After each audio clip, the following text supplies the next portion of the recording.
in Washburn, Conley, in the service. And a little sign says, "You've heard of the old Ironsides. Well, this is old sober sides."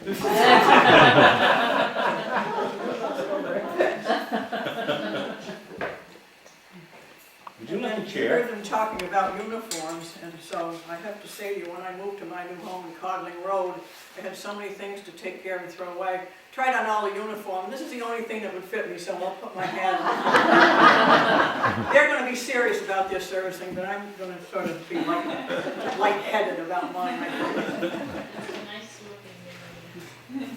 And waiting to reach the eligible age of 20, I signed up for the Navy, the Coast Guard, and the Marines soon after my 20th birthday. I finally got a notice in October 1944 to report to the Navy recruiting station in Boston, Massachusetts. I reported then boot camp at Hunter College in New York City in November.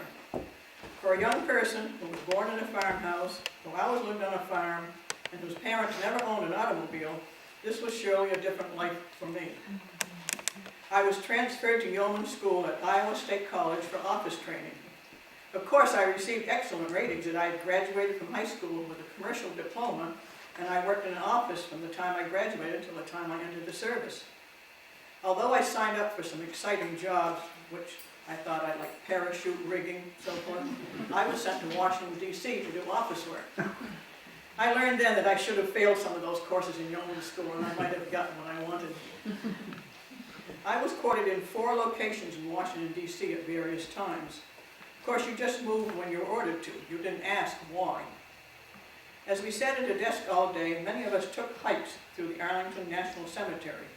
And one of my locations was Arlington Farms, which was temporary housing just over the bridge into Arlington. I also learned in Washington, D.C. what discrimination was all about, although I'd probably never heard of it before in the little town where I lived.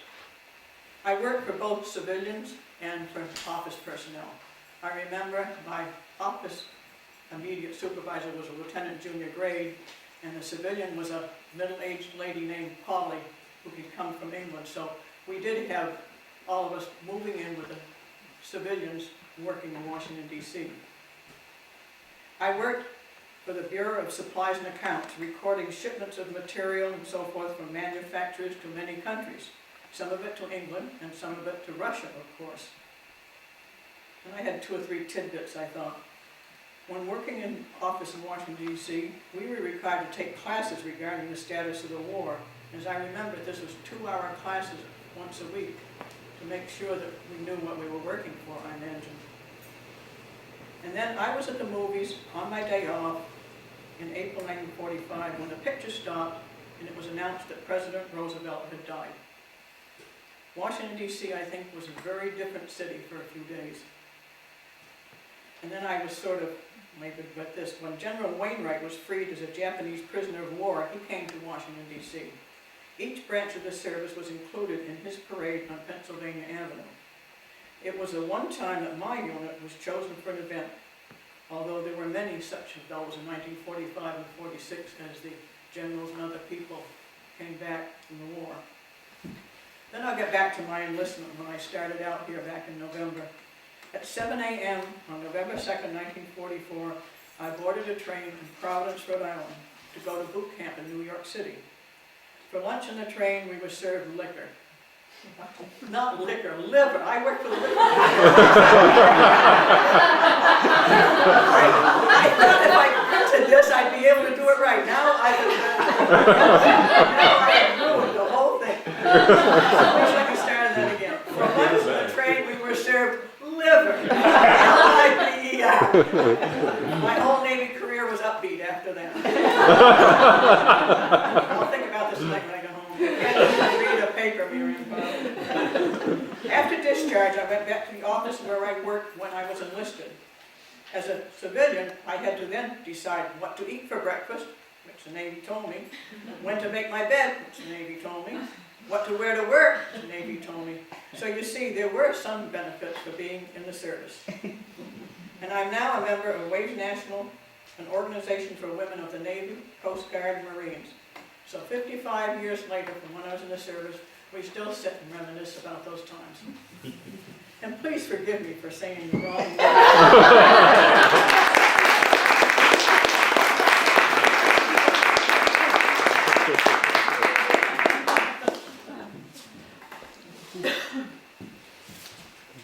All right, who's next?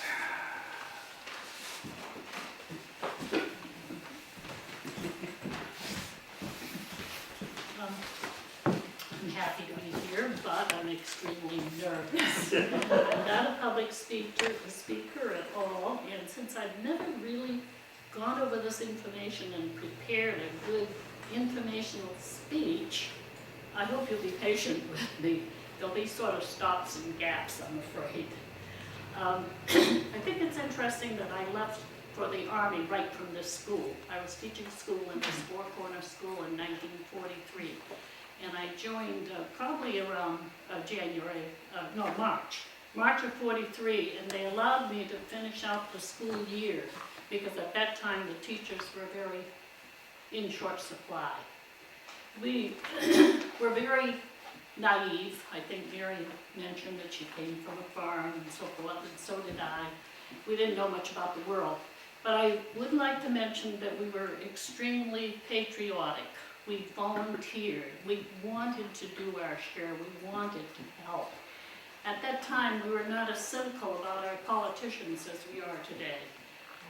We believed them. We had faith in them. We thought there was a war to end all wars. So that was one of the reasons that we felt so patriotic. I went to Fort Devens and had my basic training there. And I thought I was extremely fortunate because I don't really remember, the basic training probably was about 6 weeks, but I went immediately from basic training into my overseas training, which was right in another part of that Fort Devens. And that was a little bit more rigid and more controlled, and we had to go out in the middle of the lake and jump off the boat and swim to shore. We had to go through the gas tank and put your gas mask, take the gas mask off and get out, or the vice versa, whatever it was, but we were indoctrinated as to what we should do if there was a gas attack. It was kind of interesting when I first got there. The whole Army was not really well organized for women. So I had a pink striped seersucker suit. I remember that. I really loved that suit. But when I got there, I had to wear it for 3 days because they were short of a uniform that fitted me. And after KP, it really didn't look very well. I was all stained up. That was the end of that. I left the States in September of 43. We were always told that we were the first group of WACs to go overseas. I don't think that was true. I don't know why we believed it, but of course on board a great big ship, there are always these rumors going around. I think we might have been in the first large group of WACs to leave the state. There was a small contingent that went into North Africa, in Eisenhower's headquarters, I think, in 42. And I should make it clear that when we first went in June, we were WAAC, not Women's Army Corps. We had no benefits of the real Army. In July, the law was passed, and they allowed 2 months to swear in all the people who wanted to become a part of the regular Army. At that point in time, people had a choice. If they didn't want to become a part of the regular Army, they could go back home. Of course, Gladys and I chose to stay in the Army. And the boat ride was quite interesting. As you can imagine, things were so different in those days. We were a small group of WACs. I'm sorry, I can't tell you how many were in our unit. And we were under guard at all times. This was a very new experiment for our government to make. They didn't really know how it was going to work out at this time. They only knew that they needed us. One of the reasons they needed us so desperately was that we released men for the front lines. We did the rear echelon work. So we were guarded at all times. There was no contact with the men. except for one thing. We could go to the chapel for the evening service together. So you can imagine the chapel was very interesting. Our boat trip was interesting because of the fact that we'd been on board about 5 days, and our ship turned back. And that was a peculiar sensation when we realized we had started out in this great big convoy. So we realized we were going in the wrong direction, and the other, all those other boats that were around us that gave us a sense of security were not there. So what had happened was that then we saw the hills of great big sharp cliffs of Newfoundland. So that's where we docked. Our boat was, something was wrong with the engine. So that we were put on shore, which was quite an experience, because they had to clean out the barracks that men had lived in and put us in there. They had to make room for us, in other words, to accommodate us. And the men in Newfoundland hadn't seen American women for quite some time. So they arranged these dances at night. We were marched to the dances. There was one set of men danced from 9 to 11. They were escorted out. Another set, 7 to 9, and then 9 to 11 was another group. We had a wonderful time dancing. I especially had a good time when there was a man there who had taught dancing in an Arthur Murray studio. So anyway, we did not, I'll try to make this a little bit shorter to get on to some of the more interesting things.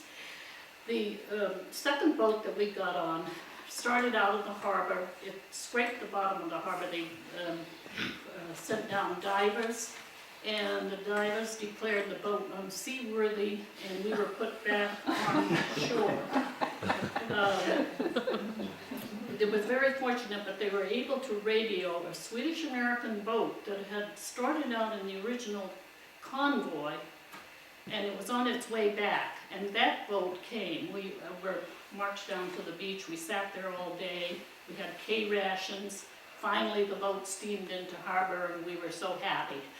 And then it took until October 19th. We left the States September 5th, I think it was. We docked in Liverpool on October 19th. Yeah, it was a long trip. One of the first things that they did was to go through the classification place in Lichfield, England. They classified us according to what jobs they thought we were capable of doing. Now, Gladys will tell you that the teachers were the worst ones of all to place in jobs, but I just don't agree with that at all. So anyway, I worked in an office in London, and it was basically file work. And it was for, let's see, at that time, no, not at that time. I can't remember what kind of an office it was, but it was an integrated office where the British people worked there also. We were moved outside of London for a short time, and I think it was called the Whitehall District. And then the next move was outside. This was really SHAEF headquarters. SHAEF headquarters means Supreme Headquarters Allied Expeditionary Force, and we were stationed 14 miles outside of London in Bushy Park. Maybe some of you have heard of that term, Bushy Park. It was kind of countrified barracks were what we lived in, and we worked 12-hour days usually. We had these rough barracks. It was not very comfortable, and but it was interesting work. We saw the cables that came in from the combined chiefs of staff. General Smith was chief of staff to General Eisenhower, and we had it drilled into us that if we didn't find a paper immediately, our neck would be cut off. So we really worked hard. Maybe while I'm talking, these are, I might pass these around if you just wanna keep them in their envelopes. It might be a little bit more interesting. Maybe you take them and then when you look at one, pass it on. So, I think, I've got a little, I'd just like to read you a poem, because I think it's interesting. This is an English version of the poem. I hope you forgive me, I should have asked you how much Whatever you time. need. Dear old England is not the same. We dreaded invasion. Well, it came, but no, it's not the beastly Hun. The GD Yankee Army come. You see them in trains and on the bus. There isn't room for both of us. We walk to let them have our seats. They then get run over by their jeeps. They moan about our lukewarm beer, drink beer like water over here. But after drinking 2 or more, you'll find them lying on the floor. This is the men they're talking about. You should see them try to dance. They grab a gal and start to prance. When you're half dead, they stop and smile. How about that, my honey child? We see them try and jitterbug. They twist and turn and pull and hug. It's enough to make red Indians jealous. Yet Yanks are civilized, they tell us.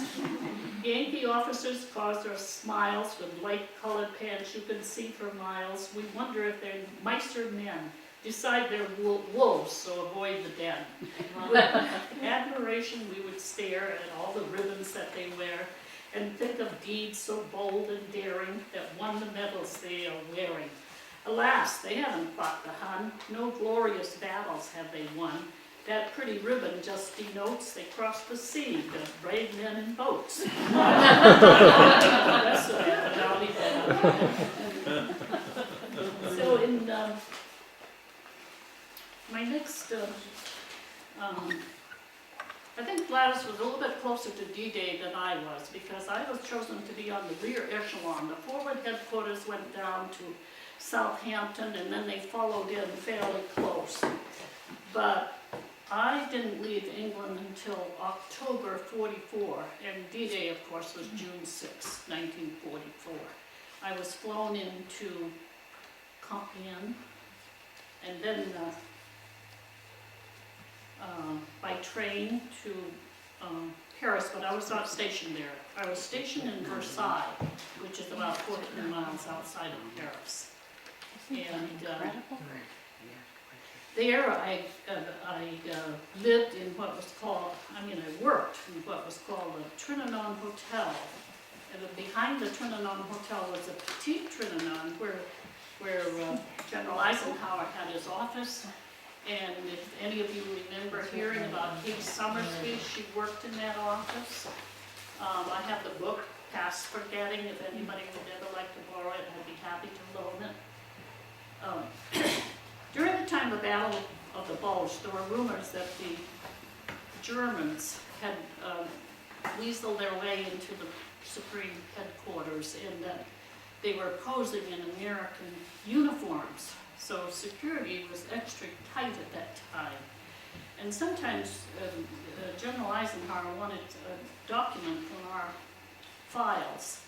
So that document was put into a locked briefcase, and I was escorted by an MP over to Kay Summersby's office.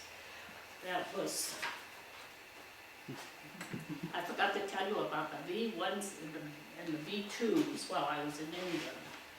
The bombing, I forgot to tell you about the bombing too. I'm going to backtrack a little bit because I think it's interesting that during the winter of 43 and 44, the bombing was very bad in London. Several times at night we had to grab our helmets, flashlights, blankets, go down to the cellar. But 2 girls always had to go up on the top floor and, the roof of the building. And there were pails of sand up there, and it was their job to watch for incendiary bombs. But then the V1s and the V2s, yeah, I forgot my experience with it. The V1s were not as bad as the V2s. The V1s made droning noise like a little airplane, and when kind of a putt-putt sound, and when they stopped over your head, you knew you were safe because they always came down at an angle. So we were furnished bicycles. We had one day off, and this just one day, a nice summer day, I bicycled out to a public swimming pool where you paid a charge and was swimming. So there I was, laying on my back and hearing this hut hut, and it stopped right over my head. And I thought, oh, good.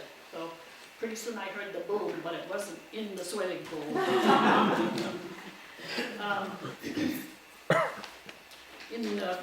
So I was going to see me in Versailles. If you see some of those pictures, I've got proof of it in the pictures of Gladys and I in Versailles.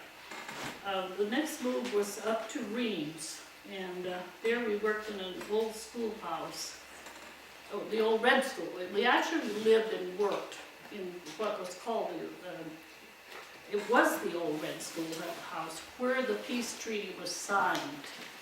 So our about the same thing for our, it's about the same thing in my living conditions in Versailles. Even though I worked in this nice hotel, it was just about the same in Versailles as it was in Reims. They seemed to be both old schoolhouse, and I wrote a little bit, but I never finished it. But I'd just like to read you about our quarters.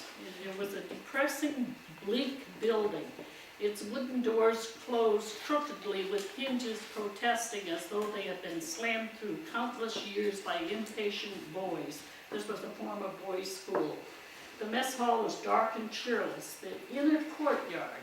Somewhere in these pictures is a dark picture with looking into a courtyard. And that was the entrance, because you went into this courtyard, and it had gates that were locked at night, but there was this great big courtyard in the center, and we lived in one part, had a laundry, dining hall in another part, and showers right out in the main part of the courtyard. And sometimes you had hot water, and when it was hot, the word traveled very fast through the whole group of people lined up to get a shower in. The inner courtyard was just cobblestones with spaces for a few scrawny trees, but no grass.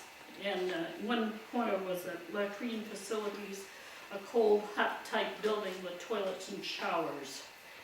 And I loved my 30-pound duffel bag, knapsack, gas mask, and helmet up the 3 flights of wooden stairs, so worn by feet that the boards sloped into the middle of the tread to a corner room on the 3rd floor.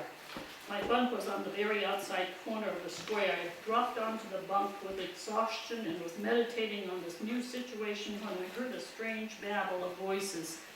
My 2 years of high school French had prepared me for only one thing: to recognize the French language, not to understand it. This babble I heard was foreign, not even French. Rushing to the window, I looked down onto the adjoining courtyard. There were tall black Moroccan troops squatted over cooking fires, engaged in screeching vocal discussions, perhaps about politics. I went to another window, and across a narrow alleyway I looked down into a 2nd-story window, the dormitory room for 2 of these Moroccan troops. It contained nothing but 2 bare mattresses.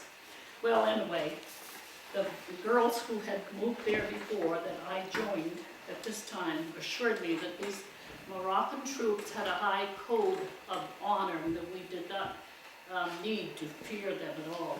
However, one night when I was in Versailles, they did do a little rioting in the streets because they hadn't gotten paid. So they were not happy, I guess, with the French politics probably.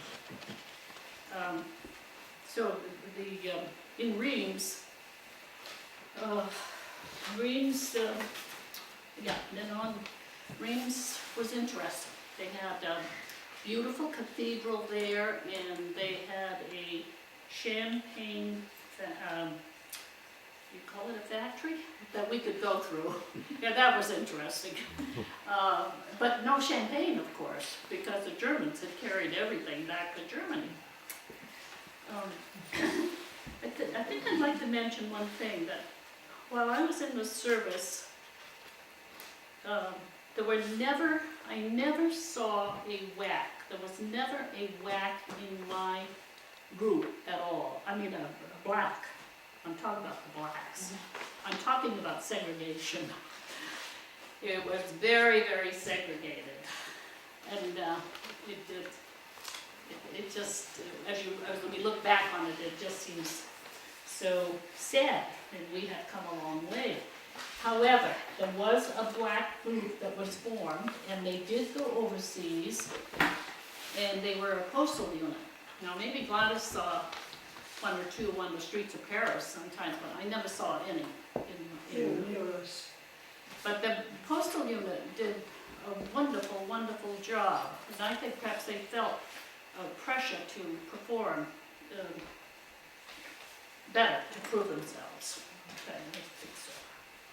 So then we went to Frankfurt. Then we were, let's see, that time we were flown into Frankfurt. Again, I was with the SHAPE headquarters. Not exactly.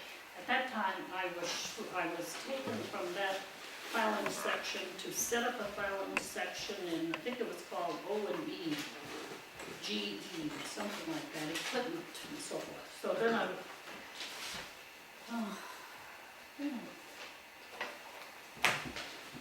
but it was the same type of work, but it was setting up a Dewey Decimal System filing system. I'd like to mention that there are 150,000 Army WACs, as far as I can tell. There aren't too many sources of information. In later years, I have not gone to hunt, and I'm sure that it's tells somewhere. And I'm talking now just about the WACs, because there were the other services. Probably at least 300,000 went and served during this period of time. I would guess that. Do you have any idea, Gladys? Okay, but only the WACs were allowed to go overseas, and Army nurses, of course. The WACs served in North Africa, Italy, Sicily. I was really amazed to hear of a lady, doesn't live in this area, but she served in Italy, but never got to England. So you see, one group must have gone there. Some people served in the South Pacific, WACs. At the convention that Gladys I attended, there was a lady in a wheelchair. She'd been in a wheelchair ever since World War II because her legs had gotten straight as she got off the boat in the South Pacific. Now, I think some of those WACs in the South Pacific had very, very bad living conditions with the heat and the lack of good food and things like that. Is there anything that I can add? Are there any questions that anybody wants to ask me? You're very welcome to pick up anything and look at it. This, for example, is V-mail. Do all of you know what V-mails were? They were saved on shipping. I knew there was one thing I really wanted to tell you, because there's one picture that shows a red ball convoy. In this area in Versailles, of course, it was so important to get all the supplies up to the front. So where our courtyard, where our living quarter was, the red ball convoy would come up like this, screech their brakes, make a sharp turn, then another sharp turn, and they would go through like 20 minutes of trucks just going through. It was very, very impressive. I had one quick question. I was wondering, in the situation you were in over, did you ever get a chance to meet the people that lived in those areas, or was it pretty well? I mean, did you ever speak to any Germans? In Germany, we were, everywhere we went, we were always instructed to go out 2 by 2. We never went alone. In France, I had a very interesting experience because I had this dear friend who could speak Greek and French and Spanish, and so there was this little girl about 10 years old that came up and approached us on the street, and she wanted us to come for dinner. This was in Versailles, and she was so friendly, and we just thought that was wonderful.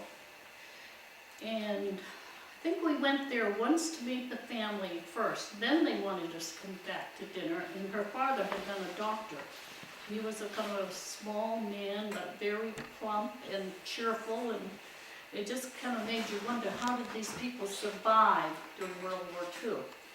Well, the Germans occupied, you know, but what happened to us, which still bothers me horribly, was that we got mixed up on the date. We went the day after we were supposed to. It was awful, but they were so friendly. They invited us in. We had to have some of their bean soup, and it was delicious, and we knew that the night before they had really prepared something else. And then we were served a delicious little tiny glass liqueur, and the soup was delicious.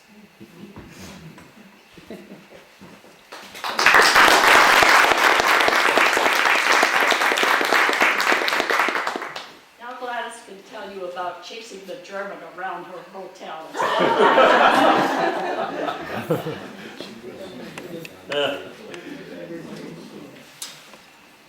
Well, one of my whack friends says, how long have you got to talk tonight? I said, well, I don't know. She says, well, just remember something. When they turn the lights out, it's time for you to go home. I had an interesting experience, the same as Chris did, going overseas. Our boat was spotted by submarines, and we had to go into the Azores. I guess that's pronounced right. And we had to stay there for a while till they could get us back. But we were 5 days going over. We went over on the Queen Mary, and it could only dock at Liverpool, because that was the only place that it was large enough to get us in. We got way up in there, and then we came down on the train. And my being the first sergeant, I was the number one. I got the very best of everything. When I saw my bunk bed, there it was with 2 car seats for a mattress. My back was broken, my legs were broken, and everything else by the time I got up in the morning. Lavatories, you wanted to make sure you got the first one. Because if you didn't get the first one, you got a sure bath by the time you got to the last one. Because you pulled a chain and it all went right down through like that. You'd wash in the first basin, and the water would run right down through to the last one. You probably could have about 10 or 15, and that was supposed to be equal to our Norwich, Vermont military school. We didn't think it was really equal to that. But we stayed there and we had, before we could leave there, we had to take a gun apart, put it back together again in so many minutes, go to the firing range and make what they call Maggie's drawers. Well, I pulled the trigger, but boy, I tell you, I made it, but I don't know how. But I could put the thing together. But I'd be damned if I could open my eyes enough to shoot at the target. Anyway, we got it, and they notified us that we're taking off the next morning and going down to Southampton. They put us on a train, and we were packed in like sardines. We ate K rations. We got down to Southampton, all-day trip on that dirty old train.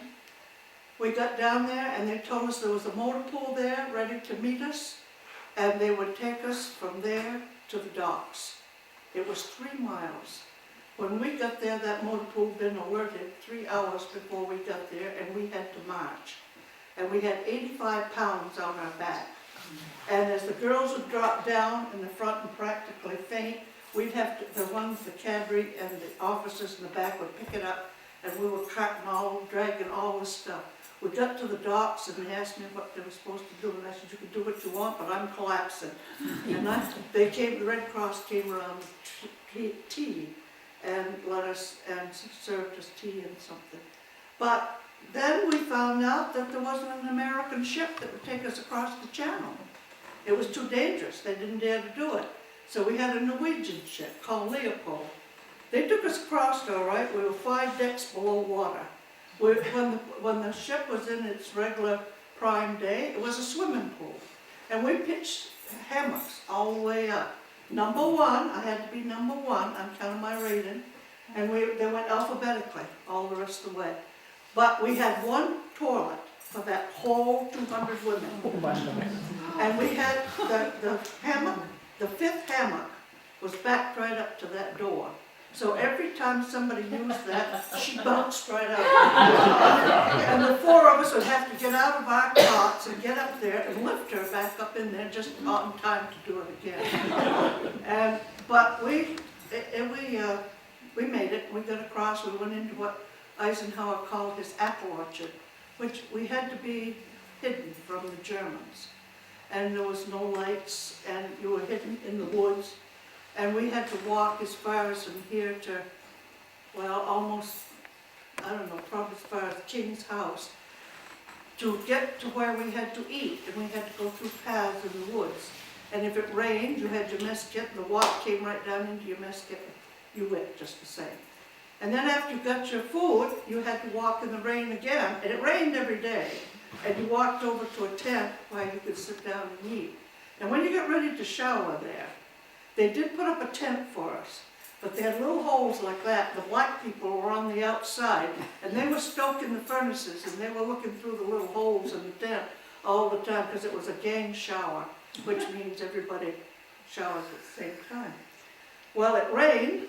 And it rained, and it rained, and we put our shoes on the cots on top of us and slept with our clothes and put the shoes up to keep the shoes warm.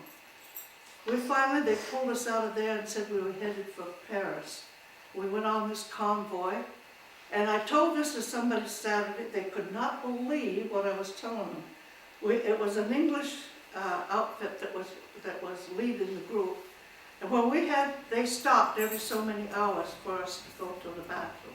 But to go, you had to go right out into a field, and you had just so much space, because that was all that was cleared of mine.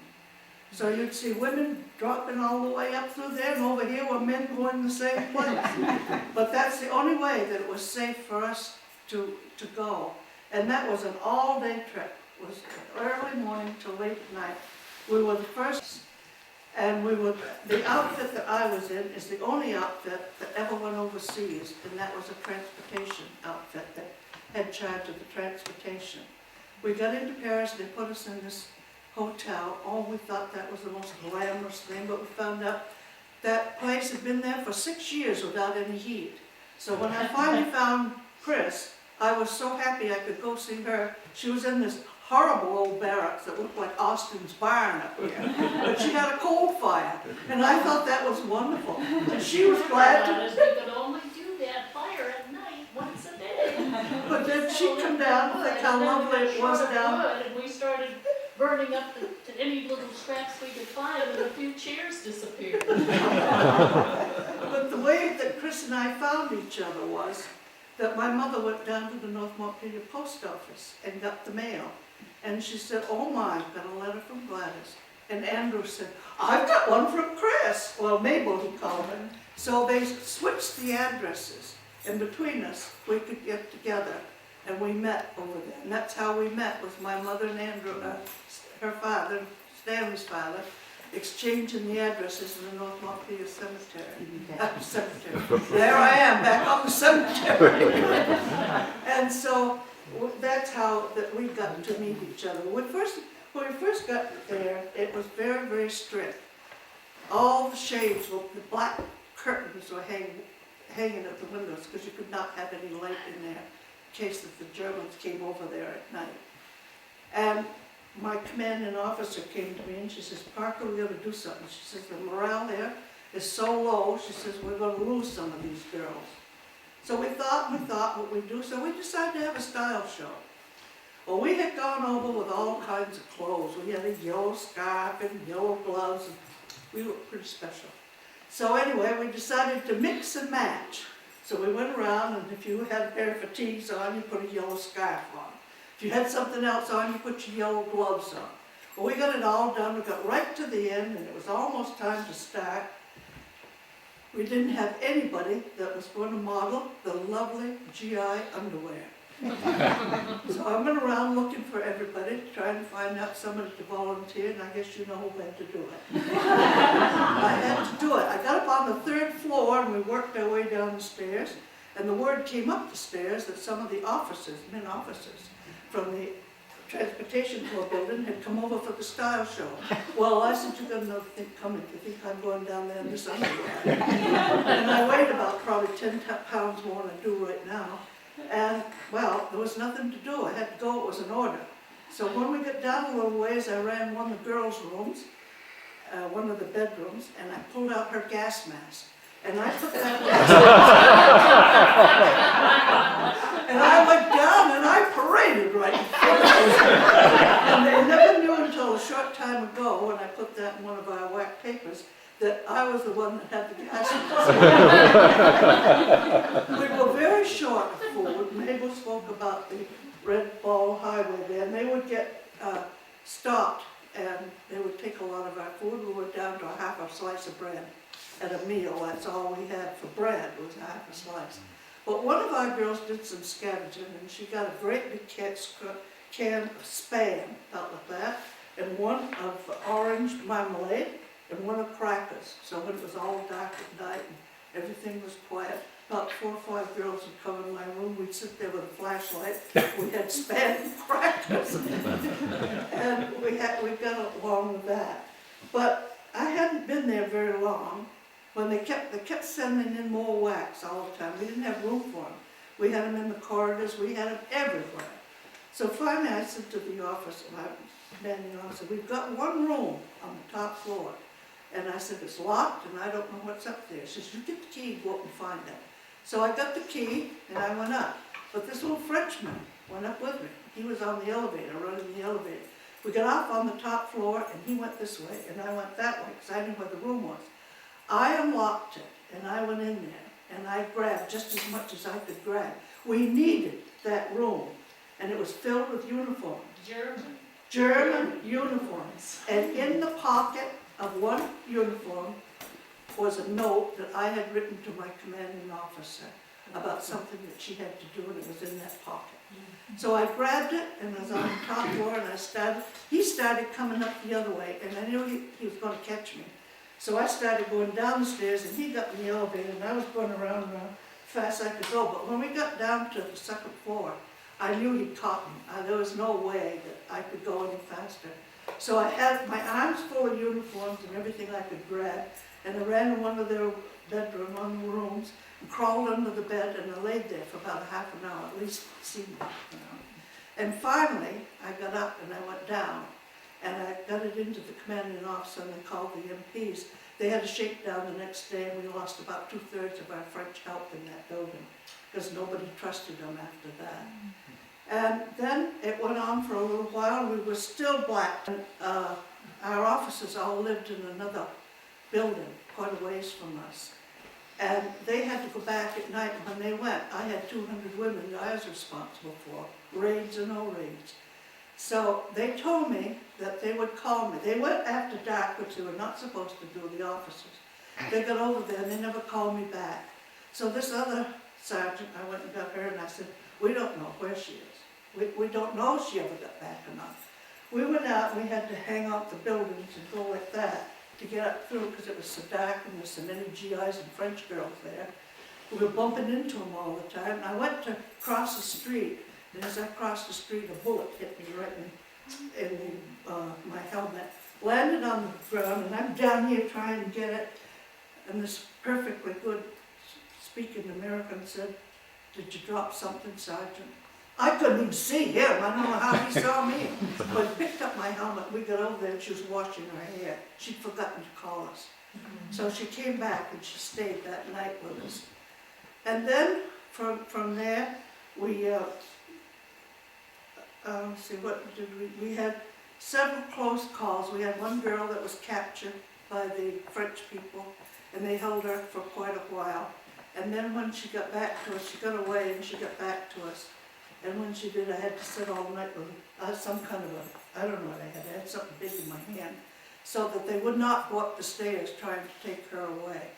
But we had to have bed check, and it was a whole different world than what you're living in today.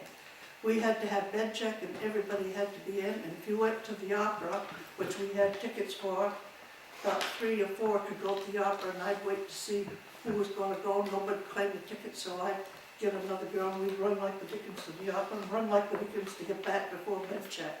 But you had to check every room, and every girl had to be in. You could only go to dances if you got onto the big 2.5-ton trucks. I had to check them in, check them off, make sure we had brought back everybody that we took, and we could go to the dance if we went in that manner. And then we got towards the end, we had one of the girls came up to me and she says, "Sergeant Parker," she said, "you know, we've got a German sitting at the bar down here at the foot of the street." She said, "What do we do?" I said, "You go back and I'll be right down." So I went down with shell boots and the shoes, they weren't American shoes. So I said to her, "You go get the earpiece and I'll sit here." So I sat right next to him and I kept talking to him, no word I say. I kept right on talking, finally the MPs came. And when the MPs came, they took one look at me and they said, "You again? You're the Manahara of the Second World War." So we had, it was very, I would probably do it again, but I'm telling you, there was nothing glamorous about it. Not at our. Not at our, no, I won't go back at this age, but we had very poor conditions. Our food was not, it was adequate, but it was not the very best. And we just had some, it was very strict, we were very, very well guarded. Everywhere we went, we were very well guarded. We weren't allowed to step out on our own or go anywhere. And the only reason that Chris didn't tell you that she got back to Paris, and VJ they Had came, one furlough. and she had one furlough, and she got held up, and she couldn't get back. Well, it wasn't quite it. Everyone who was on furlough on VE Day had 3 extra days. So then I got back to Paris, but I needed a ride up to Reims. So Gladys was the one that rescued me. She got a Jeep and she drove me up. And I want to tell you about one other thing, that we had some girls that did work for, they wrote letters back to the States to some relatives they were picked out, they were assigned certain ones. So they wrote and asked if the girls would go up and take a picture of the grave where their son was buried. So you had to have rank in order to do anything. A private couldn't get anywhere. So they asked me if I'd go up with them, so I went up in this Jeep. This, to me, it meant a lot to me. We got up there and it was a Sunday, and there were not too many people on the base, they were all out. These officers said, "Will you have dinner with us today? It's Sunday." I said, "Oh no." I said, "We're not allowed to eat with the officers." Well, there's only 3 officers here and everybody's gone and the GIs are entertaining their French friends and I don't know why you can't have dinner with us. Well, they talked me into it. They went out, those men, those 3 officers, they got the cleanest and the brightest and the newest looking mattress cover that they could find, and they put it on the table for a white tablecloth, and they went out in the woods and picked some wild flowers and put them in the center of the table, and we sat down and we had a prayer before we ate, and they were so elated to think that we'd sit down and have dinner with them that day, but we did. And then when we got ready to come home, we were on a ship that the ballast had broken. And they had all the GIs down in the bottom of the ship. And as the ship would rock, they'd have to run to the other side. And they'd run to this side. They had to go in shifts to balance that ship for us to get back. We had a very nice stateroom. It was lovely. But there were 7 of us in it. And if one wanted to go out the door, all of us had to get up on the cots, so there was room enough for the other one to walk out to get out to the door. There was no room, and if you took a bath, it didn't have a shower, if you took a bath, the water was so hard your skin felt like it was a board, and it was going to come right off, and the water was black. So we were very glad to get back when we had hot water and good soap and a chance to get cleaned up. But it was a good experience, and now that 50-some years have gone by, people are talking about it. Before, nobody, we forgot about it. We just went because we were needed. And how we happened to go in the very first place, the first wax that ever went over, was that the officers were in England, and the GIs were not taking shorthand fast enough for them. And one of the officers said, I had a good secretary back in the States, and why can't we have them over here?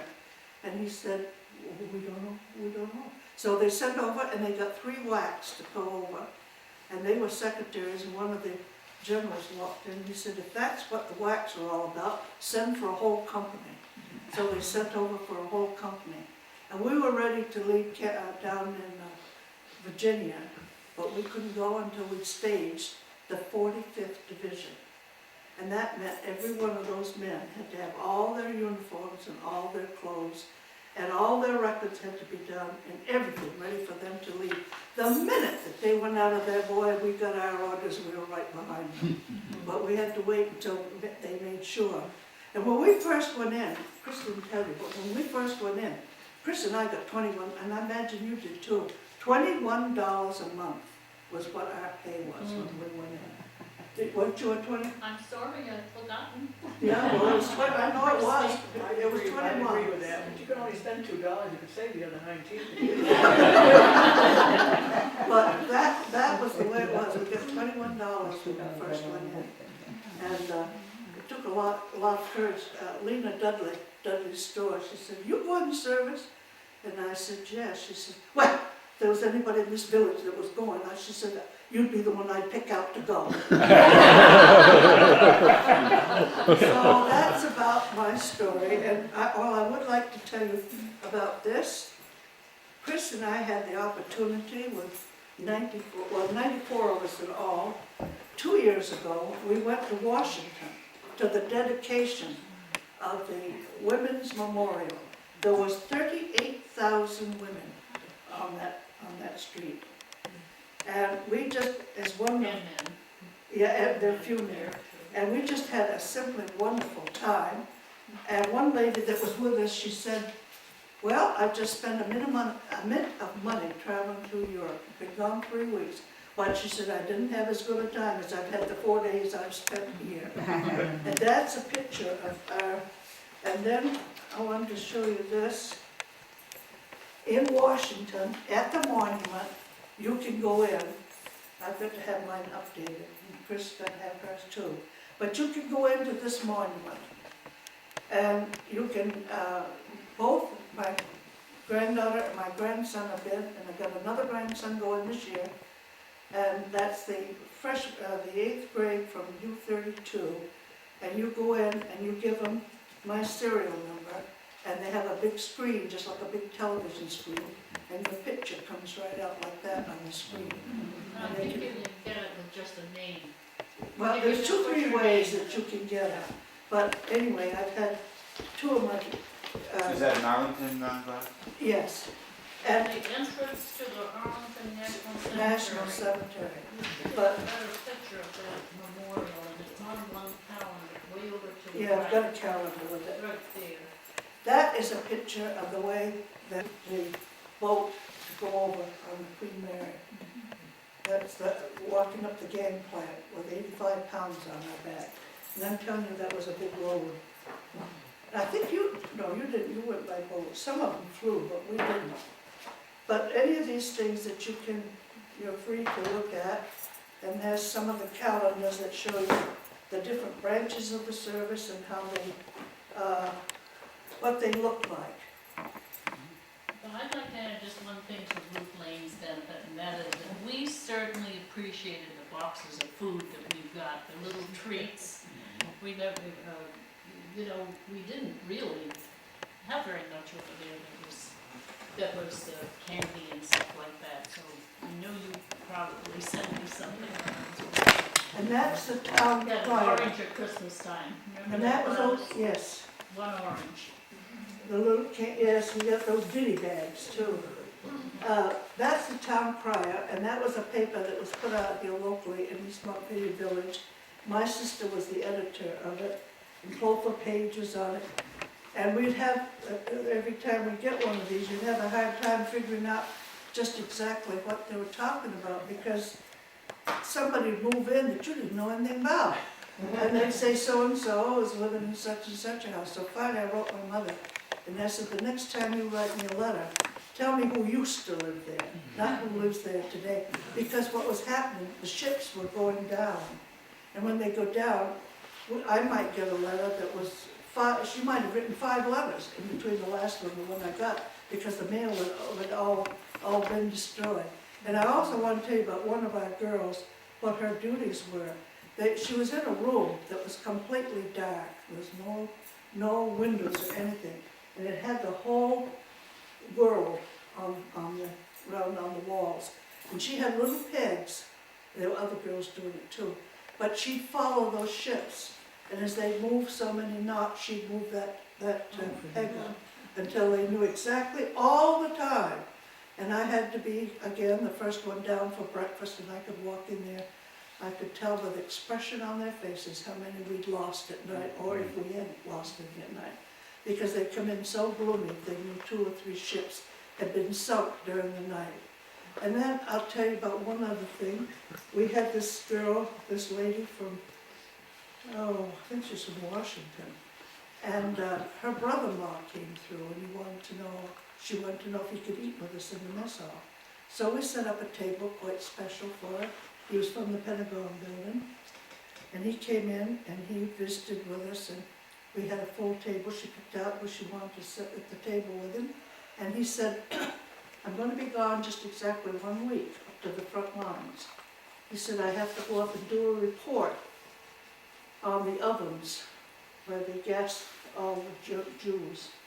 And when I come back, he says, I'll stop and have dinner with you again. We never saw him. He never came back. So finally, this girl got a letter from her family, and she said he came back, and he came back in a straitjacket. She said he's in a mental hospital right now. He just couldn't take what he saw.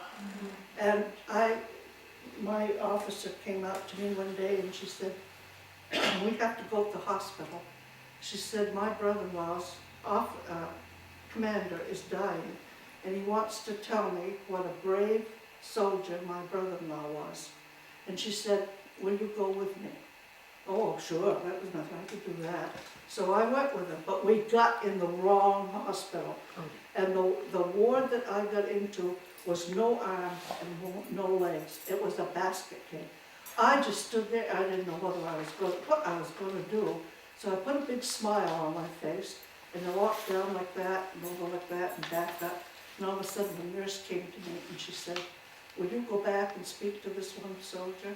And David's been trying to find it for me on the Life magazine, and he hasn't found it, or I don't give him enough information so he can. But I came over, he weighed 45 pounds. And the nurse said, you have to get your head right down, because he can't speak, he doesn't strengthen it to speak to you. I got my head all the way down to see what it was he wanted, and he said to me, what do you call your commanding officer, ma'am or Mrs.? That's all he wanted to know. And then I keep going here, and I wanted to tell you about this. Is when I first went in service and first got my stripes, this old first sergeant came in. The roughest, the toughest looking thing, the language was out of this world. He comes pouncing with you, where so-and-so is that first sergeant? I'm right here. He says, there's no GD woman that's smart enough to take my stripes.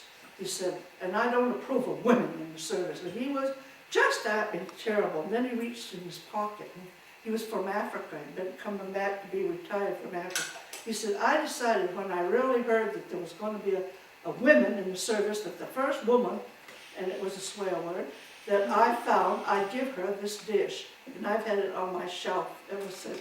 And it's just a cute little dish. And then I'll tell you about this one, and I'm through. This one here is a jigger, and it was over, I got it in France.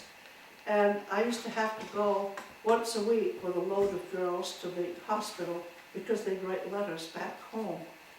And I went in this one ward, and these men were fighting. They were really pillow fighting, and they were having, I said, well, what seems to be the problem? And they said, well, this one soldier had this little jigger, and all the men in here were at that very same house when this happened.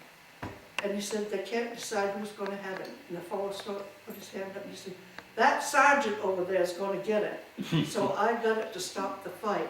But they were having a very elegant dinner in Germany with all the fixings and the silver and everything. And our boys went in with pop, pop, pop, pop, pop, pop, pop, pop, that took them right out at the table.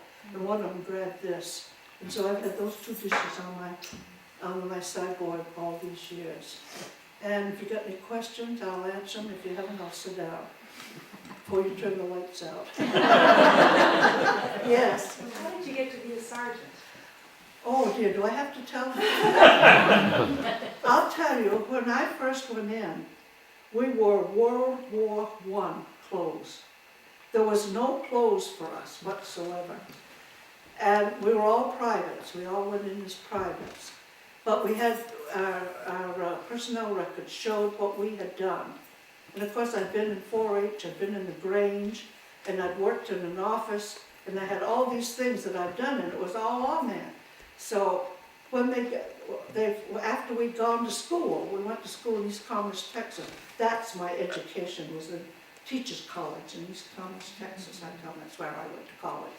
But anyway, after we took that, you were divided up. And so many went to this, was always a port of debarkation. And so many Cadbury went, so many cooks and bakers went, and so many truck drivers went, and so on. We got to Newport News, and the barracks were new, the mud was very thick, and they had to put boards down for us to walk from one building to the other. There was nobody there. There was nothing there. We had to eat in a men's mess hall. Well, I came down with what they called the measles, and I had to go to the infirmary. I had to do what they asked us to do, and we did it. Whether we were doing a little bit in an office, or whether we were turned out to be an officer. It doesn't matter. We did what we were asked to do, and we didn't complain. And that's about the gist of it. But they had to make officers, and they had to make them fast. And and to have a cadre, you had to have a first sergeant, you had to have a company clerk, you had to have 3 drill sergeants, a mess sergeant, a male sergeant, and anything else that I left out? But anyway, you had to have all those to make up a cadre, and that's what ran your company and your officers. And if you have any experience with officers, you know that they made the decisions, they told you what you were going to do, and it was up to you to carry them out, because they never carried them out. You had to carry them out. Anybody else got anything they want to ask? What you call your commanding officer? We called her ma'am. We called her ma'am. We didn't call her sir, we called her ma'am. And it was so funny when I came back and went back to Green Mountain Power to work, the first thing, somebody came up, I jumped up and said, ma'am? But you had to stand at attention if they came and spoke to you and salute them. But anyway, that's it, and you're welcome to look at any pictures that we have here. Both Chris and I've got pictures there, and you'll see in there. I don't know if that's another, you see where we landed on the Omaha beachhead and had to wait for the trucks to come and take us to the apple orchards.